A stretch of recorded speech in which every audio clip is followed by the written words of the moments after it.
Welcome to Sai fashion skills. ఈరోజు చిక్కుడుకాయ fry వేపుడు ఎలా చేయాలనేది చూపిస్తాను. నేను ముందుగా ఈ చిక్కుడుకాయలు, ఇది 1/2 kg నేను చిక్కుడుకాయలు తీసుకున్నా. వీటిని ఏ విధంగా కట్ చేయాలనేది చూపిస్తా. ఫస్ట్ దీన్ని నీళ్ళలో బాగా 2-3 times వాష్ చేసిన తర్వాత చూడండి ఈ విధంగా ఉంటుంది.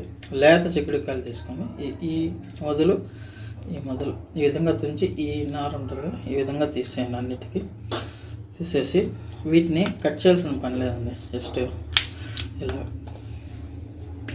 ఇందులోకి వేసుకోండి. ఇలా చూడడం వల్ల ఇలా ఏమంటే ఇందులో పుచ్చులు ఏమన్నా ఉంటే తీసేయచ్చు అన్నమాట.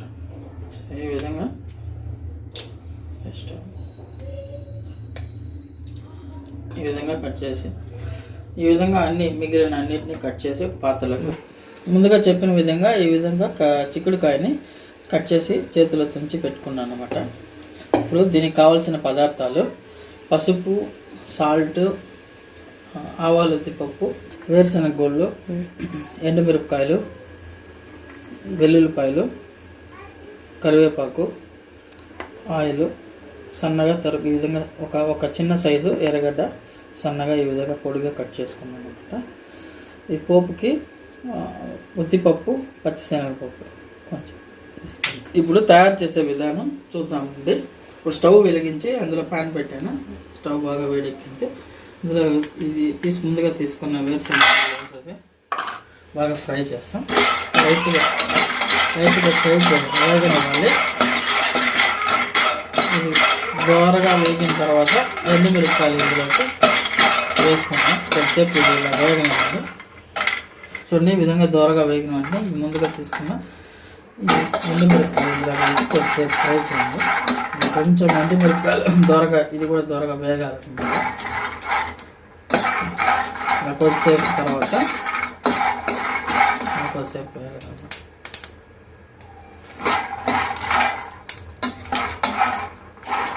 ఇప్పుడు స్టవ్ ఆఫ్ చేసేయండి. ఇంకా దూరంగా వేగిన తర్వాత ఇది స్టవ్ ఆఫ్ చేసేసి దీన్ని పక్కన పెట్టుకుందాం. కొంచెం చల్లారనిచ్చిన తర్వాత మిక్సీలోకి వేసి దీన్ని పొడిలా తయారు చేసుకోవాలి.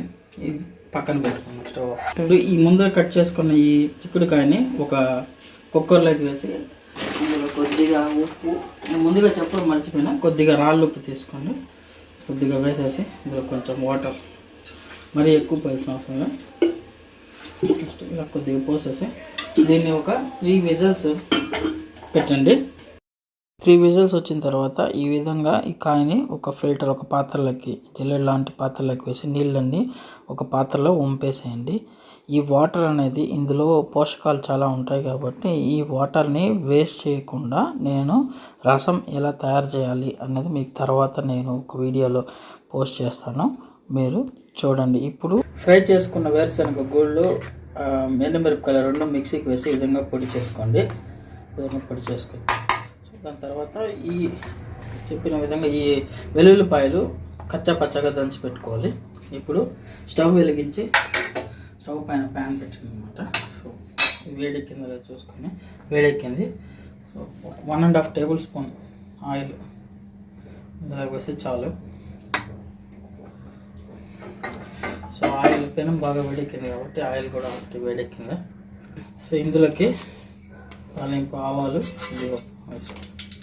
చిట్టుపట్లాడినండి. ఇప్పుడు ముందుగా తీసుకున్న ఆవాలు ఇందులోకి వేసి బాగా ఫ్రై చేయాలి. గోల్డెన్ బ్రౌన్ కలర్ వచ్చిన తర్వాత కొంచెం వేయించి మాడిపోకుండా చూసుకోవాలి. స్టవ్ సిమ్లో ఉంచుకోండి. చూడండి కొద్దిగా గోల్డెన్ బ్రౌన్ కలర్ అయితే అయిపోతుంది. ఇప్పుడు ఈ ఎర్రగడ్డలు ముందుగా తీసుకున్న కడిగి పెట్టుకున్న ఎర్రగడ్డని వేసేసి బాగా ఫ్రై చేయండి.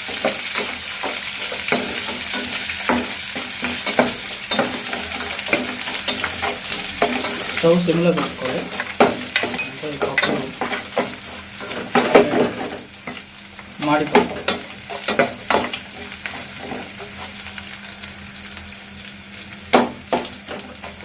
ఈ ఎర్రగడ్డలు బాగా ఫ్రై అయిన వరకు వేయించాలి.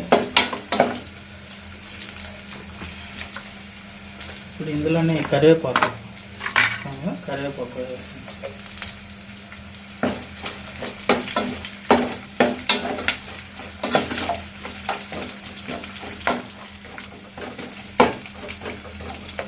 బాగా ఎర్రగడ్డలు బాగా ఫ్రై అవ్వాలి.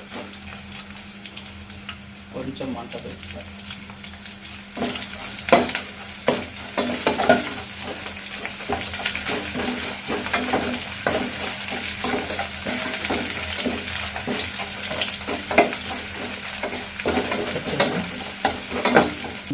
ఇందులోకి సపరేట్గా సాల్ట్ వేస్తున్నా, ఎందుకంటే ఈ ఎర్రగడ్డలకు సాల్ట్ పెట్టాలి.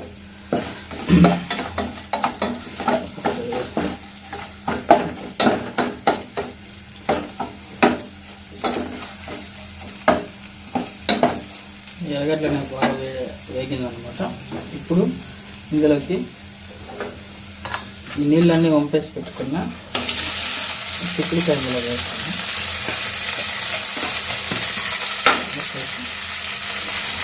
బాగా మిక్స్ చేయండి.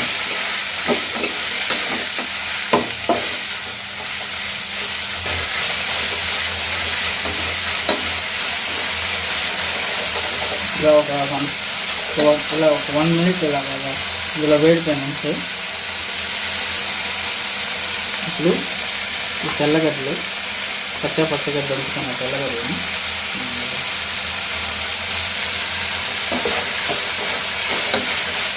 బాగా మళ్ళీ కలుపుతున్నాం.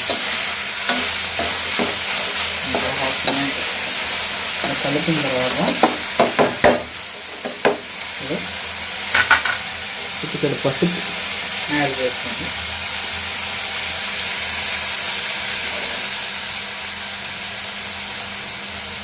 పసుపు యాడ్ చేసిన తర్వాత మళ్ళీ ఒకసారి మిక్స్ చేయాలి.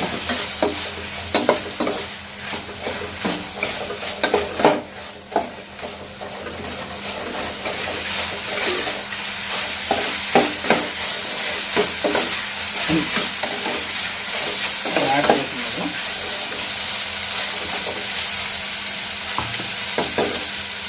ఇందులోకి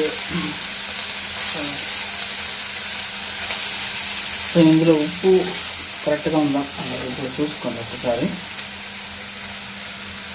నేనైతే ఉప్పు కరెక్ట్గా ఉంది. దీన్ని ఈ విధంగానే ఇందులో కారం, మనం ఇంకా కారం అనేది యాడ్ చేయలేదు. ఇలా ఉండగానే దీన్ని మనం కొంచెం పక్కకు తీసి పెట్టుకోవచ్చు. ఇన్ కేస్ పిల్లలకి పెట్టాలి, మా పిల్లలు కారం ఎక్కువ తినరు కాబట్టి దీనికి సపరేట్గా ఒక బౌల్లోకి తీసుకుంటున్నా. ఇప్పుడు మనం ముందుగా దంచుకున్న ఈ వేరుశనగ గుళ్ళు, ఈ ఎండుమిరపకాయలు 2 పౌడర్ ఉంది కదా, ఇందులో కారం ఎలాగో ఉంటుంది. సో చాలా వరకు ఈ కొంతమంది పేషెంట్స్ వాళ్ళని ఈ వేరుశనగ గుళ్ళు ఇలాంటివి తినకూడదు కాబట్టి వాళ్ళు కూడా సపరేట్గా తీసి పెట్టుకోవచ్చు. నేను ఇప్పుడు ఈ పౌడర్ ఇందులోకి వేసి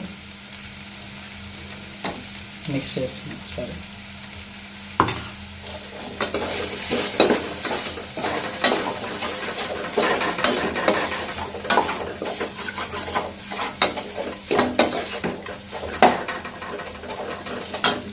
ఇంకొంచెం వేస్తాను. ఈ విధంగా మిక్స్ చేసిన తర్వాత స్టవ్ ఆఫ్ చేసుకోవచ్చు. ఇప్పుడు ఇది ఈ విధంగా చిక్కుడుకాయ వేపుడు అనేది ఈ విధంగా తయారవుతుంది అన్నమాట. దీన్ని ఇలాగ వైట్ రైస్కైనా కలుపుకోవచ్చు, లేదా చపాతీలోకైనా ఇది చాలా బాగుంటుంది, లేదా ఇది ఏ కర్రీలోకైనా సైడ్ డిష్ లాగా యూస్ అవుతుంది అన్నమాట. చూసారు కదా ఎలా తయారు చేయాలనేది. మీరు కూడా ఈ కర్రీని, చిక్కుడుకాయ వేపుని ట్రై చేసి మాకు కమెంట్ ద్వారా చెప్పండి ఏ విధంగా వచ్చిందన్నది. మీకు ఈ వీడియో నచ్చినట్లయితే లైక్ చేయండి, షేర్ చేయండి, సబ్స్క్రైబ్ చేయండి. Thank you.